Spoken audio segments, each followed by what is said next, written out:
সময়ে পুষ্পাঞ্জলি নাই দিতে পারো, কিন্তু অষ্টমীর পুষ্পাঞ্জলি তুমি কিন্তু অবশ্যই দেবে। শাস্ত্র বলছে সন্ধি পূজা যদি সকালবেলায় হয় তাহলে তার একমাত্র তার কম ফল।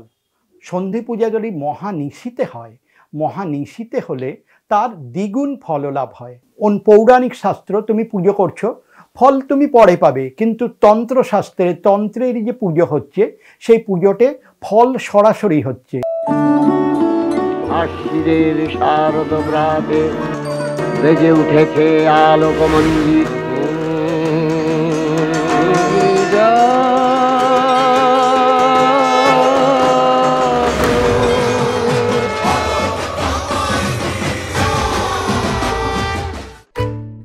दीवारों के रंग या फैंसी बाथरूम फिटिंग्स पे ना जाइए। अंदर की मजबूती जो सिर्फ TMT से मिलती है उसको परखिए। कैप्टन TMT, घर की असली शक्ति। দুর্গাপূজার অষ্টমী নিয়ে আমাদের প্ল্যানের কিন্তু অন্ত থাকে না, কারণ শাড়ি পরে পুষ্পাঞ্জলি দিতে হবে, তাই তো? তার জন্য সবার আগে আমরা ভাবতে থাকি কোন শাড়িটা পরবো, একেবারে বাঙালিয়ানা। আর অষ্টমীর পরে একটু হলো মনটা ভারাক্রান্ত হয়, কারণ নবমী নিশি আসছে যে।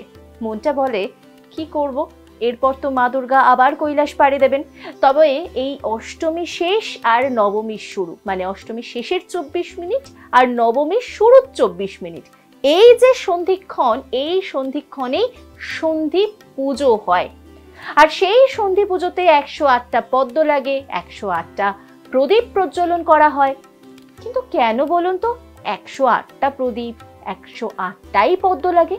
কি কারণ রয়েছে? এটা যেমন জানার একটা উৎসুক করে মনটা, ঠিক তেমন ভাবে আরো একটা কথা জানেন কি? সন্ধি পুজো একটা সময় বলা হতো মেয়েরা দেখতে পারবেন না। আজকের দিনে সন্ধি পুজোর জন্য মেয়েরা যেমন পদ্মগুলোকে প্রস্ফুটিত করে, প্রদীপগুলো রেডি করে, কারণ প্রজ্বলিত করতে হবে, কিন্তু একটা সময় কিন্তু মেয়েরা সেই পুজোটা দেখতে পারতেন না, অংশগ্রহণই করতে পারতেন না। এবং এখনো পর্যন্ত গ্রাম বাংলার অনেক জায়গা রয়েছে যেখানে প্রেগনেন্ট মহিলাদেরকে সন্ধি পুজোর সময় বাড়িতে একা রাখা হয় না, বা সন্ধি পুজোর সময় সেই মহিলাকে মণ্ডপে যেতে নিষেধ করা হয়। সেটা কি শুধুমাত্র মধ্যরাতে পুজো হয় বলে, নাকি অন্য কোনো রহস্য রয়েছে? কারণ সন্ধি পুজো কিন্তু সবসময় মধ্যরাতে হয় না, অনেক সময় বিকেলেও হয়, সন্ধ্যাতেও হয়, আবার সকালেও আমরা সন্ধি পুজো হতে দেখেছি। তাহলে এর পিছনে আসল রহস্য কি রয়েছে? চলুন সেটাই বরং জেনে নিই। আমার সঙ্গে রয়েছেন পুরাণ ও শাস্ত্রবিদ নবকুমার ভট্টাচার্য। নমস্কার স্যার, আপনাকে আজ তাক বাংলায় স্বাগত। বাংলার দর্শকদের নমস্কার। दीवारों के रंग या फैंसी बाथरूम फिटिंग्स पे ना जाइए। अंदर की मजबूती जो सिर्फ TMT से मिलती है उसको परखिए। कैप्टन TMT, घर की असली शक्ति। সন্ধি পুজো অষ্টমীর শেষ 24 মিনিট এবং নবমীর প্রথম 24 মিনিট। দুর্গাপূজায় তিথি নক্ষত্রের ব্যবস্থা মেনে চলতে হয়। তিথি, দুর্গাপূজা কোন সময় তিথি, কোন সময় নক্ষত্র, এই দুটো মেনেই দুর্গাপূজা হয়। দুর্গাপূজা যিনি সংবিধান প্রণেতা, যারা সংবিধান প্রণেতা, তারা এই দুটোকে গুরুত্ব দিয়েছেন। दीवारों के रंग या फैंसी बाथरूम फिटिंग्स पे ना जाइए। अंदर की मजबूती जो सिर्फ TMT से मिलती है उसको परखिए। कैप्टन TMT, घर की असली शक्ति। এই সেই জন্যেই কখনো সন্ধি পূজা দিনের বেলা পড়ে, কখনো সন্ধি পূজা বিকেল বেলা পড়ে, কখনো সন্ধি পূজা মধ্যরাত্রে পড়ে এবং কখনো সন্ধি পূজা ভোরবেলায় পড়ে। শাস্ত্র বলছে সন্ধি পূজা যদি সকালবেলায় হয় তাহলে তার একমাত্র তার কম ফল। সন্ধি পূজা যদি মহানিশীতে হয়, মহানিশীতে হলে তার দ্বিগুণ ফললাভ হয়। কারণ কি? সন্ধি পূজা হচ্ছে, দুর্গা পূজা হচ্ছে পৌরাণিক পূজা, সন্ধি পূজা হচ্ছে তন্ত্রের পূজা। দুর্গা পূজার যে সংকল্প হয় যে অদ্যারম্ভ মহানবমী যাবৎ। दीवारों के रंग या फैंसी बाथरूम फिटिंग्स पे ना जाइए। अंदर की मजबूती जो सिर्फ TMT से मिलती है उसको परखिए। कैप्टन TMT, घर की असली शक्ति। সেখানে কিন্তু সন্ধি পুজোর সংকল্প হয় না, তার মধ্যে সন্ধি পুজো যুক্ত করাই হয় না। অনেক বাড়িতে সন্ধি পুজো হয় না, সন্ধি পূজার বদলে অর্ধরাত্রি বিহিত কালী পুজো হয়। কিন্তু আবার বেশিরভাগ বাড়িতেই সন্ধি পুজো হয়।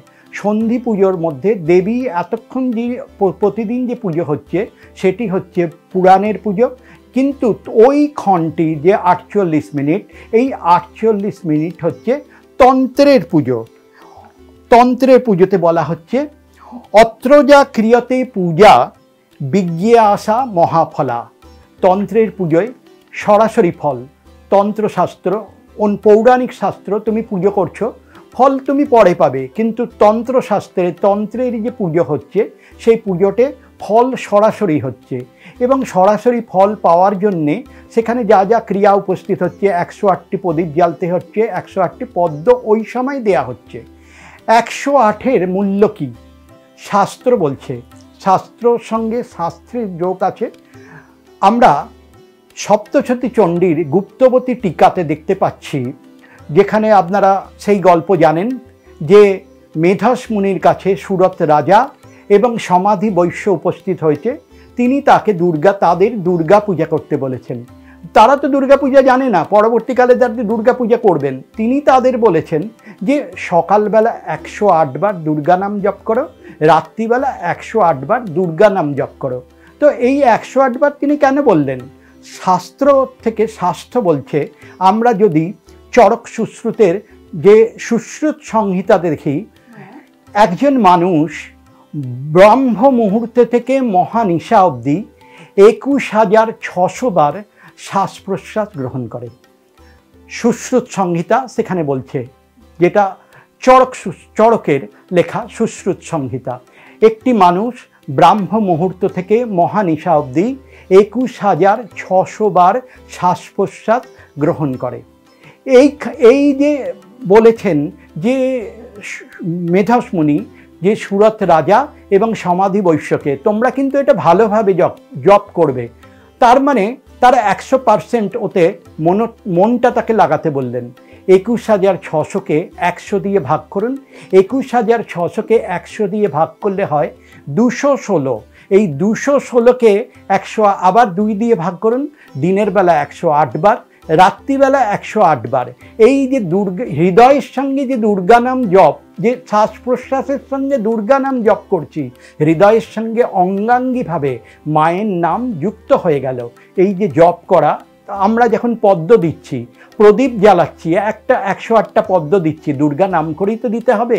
প্রদীপ যখন জ্বালাচ্ছি দুর্গা নাম করেই তো দিতে হবে।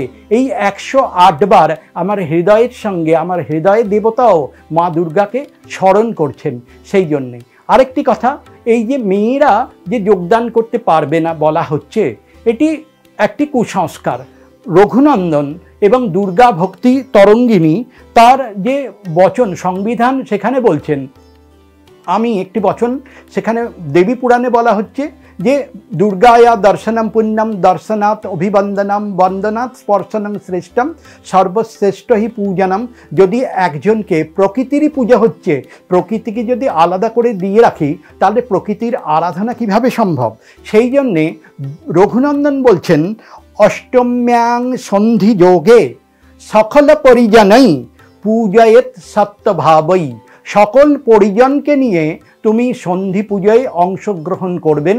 এবং রঘুনন্দন এটা পরিষ্কারভাবেই বলে দিচ্ছেন, একদম আমরা যে পুজো করি রঘুনন্দন তার সংবিধান মেনেই পুজো করে, এবং তিনি সেটা বলে দিচ্ছেন যে আমরা তো প্রকৃতির আরাধনা করছি, প্রকৃতির আরাধনা থেকে প্রকৃতিকে সরিয়ে রাখা, নারীর মধ্যে প্রকৃতি রয়েছেন, সাক্ষাৎ প্রকৃতি রয়েছেন, তাকে তিনি যে অবস্থায় থাকুন তাকে সরিয়ে রাখা শাস্ত্র বিরুদ্ধ। তাহলে প্রকৃতির যে আরাধনা করছি, এক প্রকৃতির মাঝে অনেক প্রকৃতির যে অবলোকন হচ্ছে সেটাই নষ্ট হয়ে যাবে। সেই জন্য এটি একটি কুসংস্কার, শাস্ত্র সেটি পরিষ্কারভাবেই বলে দিচ্ছে। স্যার, তাহলে এখান থেকে আরও একটা বিষয় জানতে ইচ্ছে করে যে এই যে বলা হয় গ্রাম বাংলার দিকে এখনও প্রচলন রয়েছে, গর্ভবতী মাকে বলা হয় না ওই সময় তুমি মন্দিরে যেও না, পুজো দেখো না, বা বাড়িতে ওনাকে একাও রাখা হয় না, সঙ্গে কাউকে একজনকে রাখা হয়। এর পিছনেও কি আদৌ কোনো কারণ না, এর পেছনে আদৌ কোনো কারণ নেই। কারণ সন্ধি পুজো যে হচ্ছে, সন্ধি পুজোর সংকল্পও যে হচ্ছে, সংকল্পর যে কামনা হচ্ছে, সে কামনা তো ভালোর জন্যই হচ্ছে, খারাপ কিছুর জন্য হচ্ছে না। এককালে তন্ত্রশাস্ত্র যেভাবে পুজো হতো, সেখানে ধরুন যে কারণ মারণ উচাটন এইগুলো হতো। তো আজকে দুর্গা পুজো দিয়ে মারণ উচাটন তো কিছু হচ্ছে না। আমরা সন্ধি পুজো সেখানে জগতের কল্যাণে কামনা করেই সন্ধি পূজা হচ্ছে। সুতরাং সেখানে কাউকে বাদ রাখা মানে একদম শাস্ত্র বিরুদ্ধ। শাস্ত্র এখানে পরিষ্কার করেই বলে দিচ্ছে আমরা যেটা করছি সেটা হচ্ছে কুসংস্কার। অনেক কুসংস্কারের মধ্যে এটাও একটা কুসংস্কার। স্যার, আরও একটা বিষয়, এই যে 108টা পদ্ম, 108টা প্রদীপ, মানে এগুলো কিসের সিম্বল বহন করে? পদ্ম 108টা কেন লাগে? প্রদীপ আমরা যে জ্বালছি, সন্ধি পুজো হচ্ছে যে অন্ধকার থেকে আলোর দিকে আমরা উত্তরণের দিকে যাচ্ছি। এই যে শুম্ভ নিশুম্ভকে বধ করা হচ্ছে, এরা তো অন্ধকারের প্রদীপ, তাকে যেহেতু বধ করা হচ্ছে, সেই বধ করে আমরা আলোর দিকে যাচ্ছি। আমরা সন্ধির যখন প্রদীপটা জ্বালছি, সেখানে আমরা মন্ত্রপাঠ করছি। সেই মন্ত্রপাঠ অগ্নির জ্যোতি রবির জ্যোতি চন্দ্রের জ্যোতি তথৈব চ জ্যোতিষাম উত্তমৈ এব দীপোয়ং প্রতিগৃহ্যতাম। এই যে চন্দ্র এবং সূর্য যে আলো দেয়, সেই আলো সমানভাবে আমাদের জগৎকে, আমাদের হৃদয়কে আলোকিত করুক, এমনভাবে বলা হচ্ছে।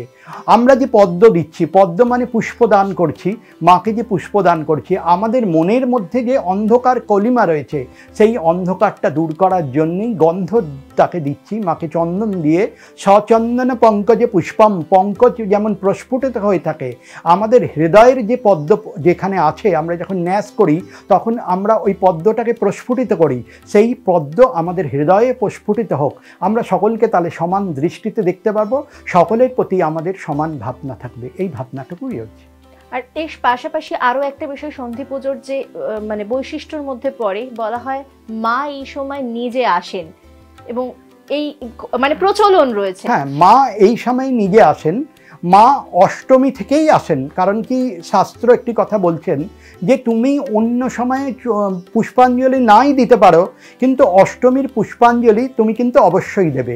অন্য সময় তোমার পুষ্পাঞ্জলি তুমি যদি না দিতে পারো, অষ্টমীর পুষ্পাঞ্জলি অবশ্যই দেবে। আমরা এখনো দেখি যে ষষ্ঠী বা সপ্তমীতে পুষ্পাঞ্জলি না দিলেও অষ্টমীতে আমরা পুষ্পাঞ্জলি দেবো। অষ্টমীতে মা হচ্ছে সর্বকিছু দান করবার জন্য সেখানে রয়েছে। আর এই সন্ধির যেখানে আমি বলছি অত্র পূজা মহাফলা, এই অত্র মানে এই সময়ের যে পূজা, সন্ধি পূজার যে ফল হচ্ছে, সেই ফলটা হচ্ছে মহাফল।